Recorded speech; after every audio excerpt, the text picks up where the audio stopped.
दोस्तों नमस्कार। अगर आप उत्तर प्रदेश की राजनीति में थोड़ा सा भी इंटरेस्ट रखते हैं तो मात्र 5 से 7 मिनट का वीडियो है, इस पे जुड़ने का प्रयास करिए और वीडियो को लास्ट तक देखिए। थोड़ा सा अगर आपको अच्छा लगे और मेरा एनालिसिस सटीक लगे तो आप मेरे को सपोर्ट भी कर सकते हैं, सब्सक्राइब भी कर सकते हैं और लाइक कमेंट्स करके अपनी राय भी दे सकते हैं। दोस्तों जैसा कि मेरे टाइटल के अकॉर्डिंग एनालिसिस ये है कि बीजेपी को जो विजय रथ है, बीजेपी का जो विजय रथ है, इसको कौन सी पार्टी रोक सकती है विपक्ष की? सपा, बसपा या अन्य कोई और विकल्प या अन्य कोई और तरीका? तो दोस्तों इसमें मैंने बहुत छोटा सा एक अध्ययन किया है, बहुत छोटा सा एनालिसिस किया है और मेरे एनालिसिस के लिए आपको मेरे साथ मात्र 5 मिनट बने रहना है। दोस्तों बीते 2017 के बाद बीजेपी अकाट्य बहुमत के साथ प्रदेश की सत्ता पे आसीन है।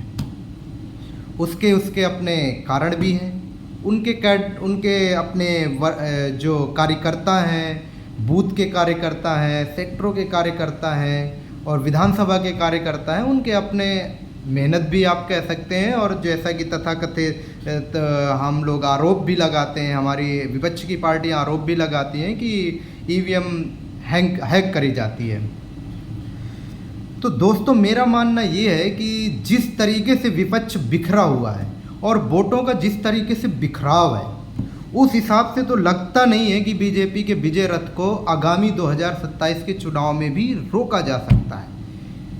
उत्तर प्रदेश में बेशक मीडिया से लगा के ज़मीन तक समाजवादी पार्टी को मुख्य विपक्षी पार्टी के तौर पर प्रदर्शित किया जाता है, लेकिन दोस्तों सोचने की बात यह है कि आपने 2022 के बाई इलेक्शन में, विधानसभा चुनाव में समाजवादी पार्टी को 90% मुस्लिम समाज ने वोट किया। बीजेपी हराने के नाम पे, संविधान बचाने के नाम पे, बीजेपी को रोकने के नाम पे, महिलाओं के उत्पीड़न के नाम पे, कानून व्यवस्था के नाम पे, रोजगार के नाम पे आपने अनुसूचित जाति का लगभग 22% आबादी का आपने 10% वोट शेयर समाजवादी पार्टी को गया। और इसके बाद अन्य पिछड़ा वर्ग में यादव समुदाय का लगभग 92% वोट, 100% तो किसी भी जाति समुदाय का किसी भी पार्टी को वोट नहीं मिलता है, लेकिन 92% यादव समाज ने समाजवादी पार्टी को वोट किया। अब आप बताइए उत्तर प्रदेश के एक इतना बड़ा समूह, इतना बड़ा वोट बैंक जो बीजेपी को हराने के नाम पे बीजेपी समाजवादी पार्टी को 2022 के विधानसभा चुनाव में देता है, लेकिन रिजल्ट क्या आता है? रिजल्ट वही 110 सीट और बीजेपी वापस पुनः पूर्ण बहुमत के साथ।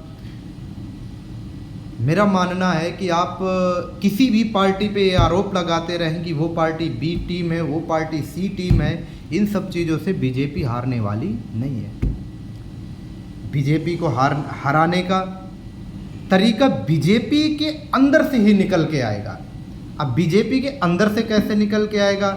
मेरा मानना है, और आपको भी इसमें सहमति दर्ज करनी पड़ेगी, आज नहीं तो कल आपको इसमें सहमति दर्ज करनी पड़ेगी कि बीजेपी को हराने के लिए बीजेपी का वोट काटना पड़ेगा। अब जो समाजवादी पार्टी के फेल होने का मुख्य कारण यही है कि समाजवादी पार्टी ने बीजेपी को हराने के लिए विपक्ष के वोट तो काटे, लेकिन जो बीजेपी के पास बढ़ा हुआ वोट परसेंटेज है उस पर सेंधमारी नहीं कर पाई। अब बिल्कुल खुली किताब की तरीके बात 100% सच यही है कि बीजेपी को हराने के लिए बीजेपी के वोट बैंक में सेंधमारी करनी पड़ेगी। अब जो पार्टी, उत्तर प्रदेश की जो पार्टी अपने मूल वोट को बरकरार रखते हुए बीजेपी का वोट परसेंट घटाने की कुवत रखती होगी, वो ही पार्टी सत्ता पे आ सकती है। और ये चीज़ तो अभी कहीं दूर दूर तक नज़र नहीं आता, क्योंकि विश्व की सबसे बड़ी पार्टी बीजेपी और जिसका कार्यकर्ता इतनी मजबूती के साथ 24 आवर 7 डेज वर्क करता है, ऐसे नहीं अन्य पार्टियों की तरीके की चुनाव आए तब आपने काम करना शुरू किया, तब आपने वादे करना शुरू किया, तब आप अपने वोट बैंक के पास मिलना जुलना शुरू करते हैं। ऐसा नहीं। बीजेपी 24/7 आवर वर्क करती है, उसका कार्यकर्ता 24/7 आवर वर्क करता है। आपको भी धरातल पे काम करना पड़ेगा। और बीएसपी को इग्नोर करके, ये मैं बात बिल्कुल दावे के साथ कह रहा हूं कि बीएसपी को इग्नोर करके बीजेपी को हराना मिर्च को मीठा बनाने के जैसा है। बीएसपी के पास अपना कोर वोट बैंक है जो इतनी विपरीत परिस्थितियों के बावजूद 12% में टिका रहा। और 12% वोट शेयर बहुत होता है किसी भी सीट में चुनाव के परिणाम को उथल पुथल करने के लिए। 12% वोट शेयर बहुत होता है। मेरे हिसाब से तो मुस्लिम समाज आगामी 2027 के चुनाव में विकल्प की खोज में लगा हुआ है कि हमने पूरा वोट दे के देख लिया समाजवादी पार्टी को, पार्टी जीती नहीं, बीजेपी हारी नहीं, बीजेपी को हराने के नाम पे अपना प्रतिनिधित्व अलग कम कर लिया।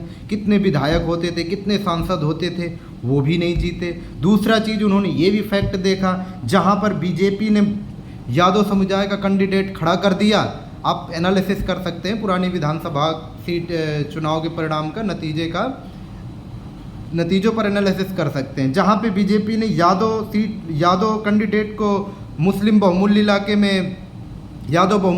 में चुनाव मैदान में उतार दिया, वहाँ पे यादव जीत गया। और मुस्लिम कैंडिडेट को वहाँ पे समाजवादी पार्टी ने यादव कैंडिडेट उतारा और बीजेपी ने भी यादव कैंडिडेट उतारा, वहाँ पे बीजेपी का यादव कैंडिडेट जीत जाता है। तो ये सोचने की बात है। और मुस्लिम समाज भी इस बार विकल्प के लिए भटक रहा है। तो मेरा मानना ये है कि अगर एक सकारात्मक गठबंधन बीजेपी के खिलाफ पूरा विपक्ष इंक्लूडिंग बीएसपी सकारात्मक गठबंधन तैयार हो जाए तो ही बीजेपी को आप रोक सकते हैं। अन्यथा बीजेपी का विजय रथ रोकना इतना आसान नहीं है। और जो पार्टी बीजेपी के वोट बैंक को, ये बात मैं फिर बोल रहा हूँ, जो पार्टी बीजेपी के वोट बैंक को घटाने की, बीजेपी का वोट छीनने की कुवत रखती होगी, वही पार्टी सत्ता में आएगी। बाकी आपका ओपिनियन क्या हो सकता है, आप ज़रूर राय दें, ज़रूर सलाह दें।